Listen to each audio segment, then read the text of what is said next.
You're probably already aware of Skull and Bones' infamous reputation. It's one of the most disastrous launches in Ubisoft's recent memory. This game faced so many challenges during its incredibly rocky 10+ year development cycle that it became the first quadruple-A video game largely due to its massive budget. The criticism surrounding Skull and Bones isn't necessarily because it isn't Black Flag 2.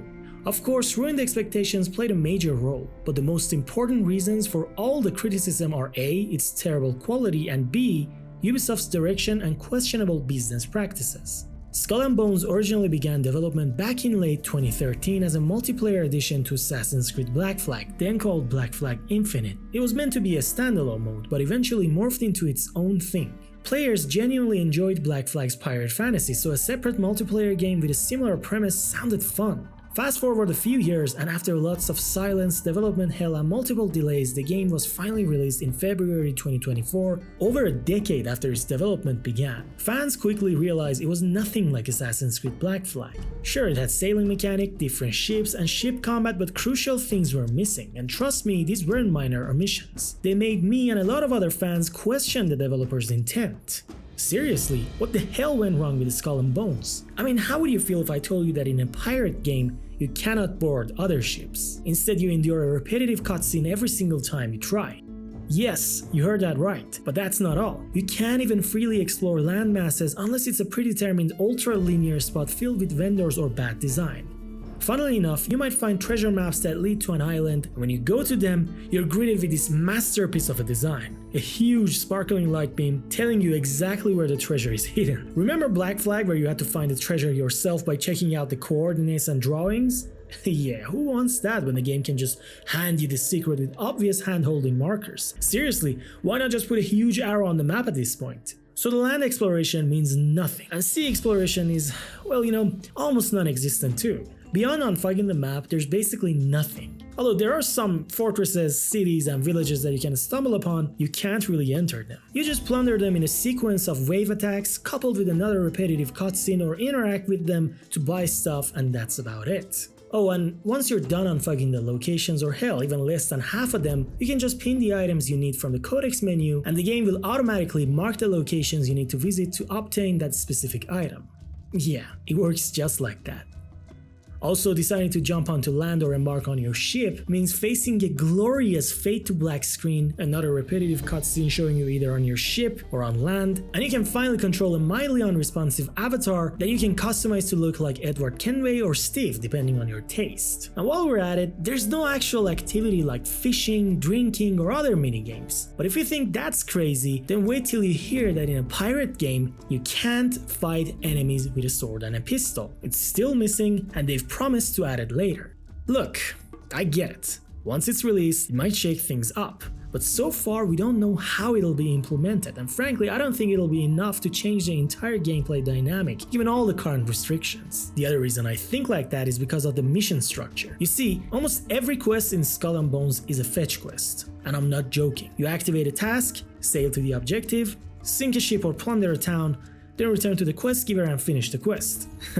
This is arguably one of the most outdated gameplay designs I've seen in a decade, and it can quickly become boring if you decide to play the game solo. Now that I've mentioned it, the core gameplay loop involves doing these fetch quests to earn coins and materials to upgrade your ship, so you can do better contracts and improve your rank and so on. At first, the grind for materials is kinda too much, but it'll eventually get better. Since you can craft different ships and cannons, and also you can upgrade your arsenal, the loop justifies things to a certain degree. But the real problem is the lack of variety and creativity on quest designs. And look, while some other games also have repetitive actions, their gameplay loop, pacing, variety, and most importantly, storytelling are on a whole different level. Other games offer unique dialogue, stories, activities, cutscenes, and fully fleshed out worlds, at least in most cases. Something that's definitely not in Skull and Bones. There isn't any interesting story, memorable dialogue, or cool characters like in Black Flag. It's just terrible. This era and setting are full of potential, and the developers reduced everyone and everything to ordinary quests and quest givers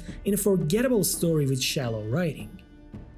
Additionally, I feel like critical buttons such as the one used for opening the sails are unresponsive and activate with a significant delay. This cost me health in battles because my sails wouldn't open in time regardless of the frame rate mode I selected. On the same topic, the ship controls themselves also feel slightly off at times. Look, I've played Black Flag, Odyssey, and Valhalla, and while they all feature a sailing mechanic in a shape or form, I never felt this clunky controlling the vessel in any of them. It's an odd thing, but there are times I really felt everything was unresponsive and not so fun to control. But I digress. No matter the frame rate you choose, the bugs, and the unresponsive nature of the controls, Skull and Bones has some of the most beautiful worlds you can imagine, with lots of cool weather effects that actually affect the gameplay in different ways. So at least this feature from Black Flag is still here, but as you might have guessed, the usual culprit for most of Ubisoft's recent games that ruins the immersion and takes you out of the game is still here too. The quote-unquote terribly wooden animations. Yes, ladies and gentlemen, even Skull and Bones suffer from this issue, but since the story doesn't really matter, we can just ignore it in this one game. But that doesn't magically fix everything else. Anyway, the biggest issue that I wish had been fixed in the last few months, especially given all the insane controversies surrounding Ubisoft and its other IP, is Skull and Bones' constant internet connection requirement.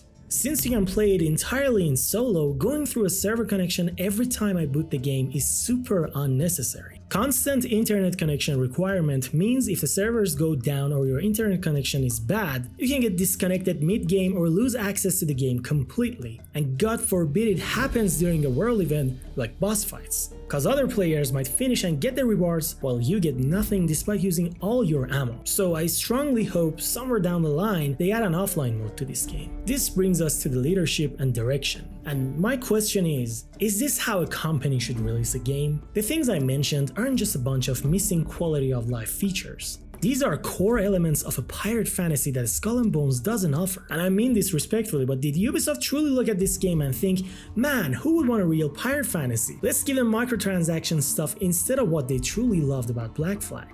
Look, I'm not gonna sugarcoat this. Skull and Bones lacks a soul, so does it still suck? Firstly, it's not a simple yes or no and purely depends on who you ask and what you expect from the game. In my opinion, it doesn't suck as much as it used to, but it still kinda does. At the time of making this video, this quadruple A title which screams AA is just a mediocre game at best. Some fans will swear by the game's name and will call it the most fun they've had, so I respect them. But frankly, I didn't enjoy it as much as I'd hoped, and I think other video games like Sea of Thieves or even indie titles like Black Wake did a far better job at portraying the pirate fantasy despite having different gameplay loops. Although that difference in gameplay loop is very important, and I think that's where Skull and Bones will disappoint a lot of people. But is it finally fixed? It's definitely a lot better now compared to launch, with a hell of a lot of improvements. However, it still feels incomplete. Key features are still missing, and even if they eventually add them, the real problem lies within the core gameplay, and unless they overhaul the entire quest design of the game, I can't see how the new additions will improve the game. You can experience the core things Skull and Bones has to offer in the first few hours, and it barely introduces anything meaningful besides the helm, with minimal content variety, or barely any changes to the gameplay loop. This is the real problem. Actually, I've heard few people saying, you should beat the game's story and reach the endgame content, bro. It's only then that the game starts getting better. Well, how about no? If a game is supposed to get fun only once you hit the endgame, then it's definitely not good.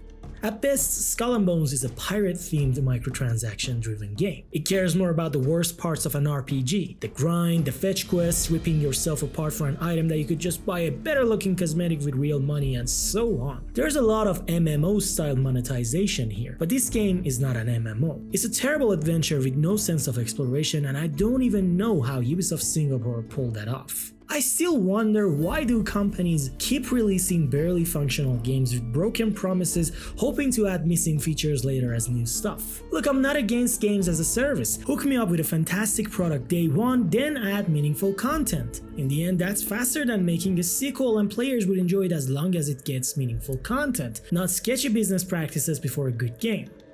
But who's Skull and Bones for? If you're incredibly into ships, pirates, enjoy beautiful worlds, love RPG grind, and wanna have fun with your friends, then this game will definitely satisfy you. Otherwise, if you're looking for a compelling story, proper pirate fantasy, deep gameplay, or even a modern version of Black Flag with online elements, this game will absolutely disappoint you with its poor writing, animations, and a surprisingly boring and lackluster gameplay loop. Fortunately, it's available on subscription services and goes as cheap as $8 on Steam sales, so if you're still doubtful, you can check it out for yourself. Who knows, maybe you play it for a few hours and it hooks you in. Regardless of that, everything I mentioned so far made me concerned about the potential Assassin's Creed Black Flag remake that's supposedly in works by the same team that brought us Skull and Bones, and I talked about it in detail in this video.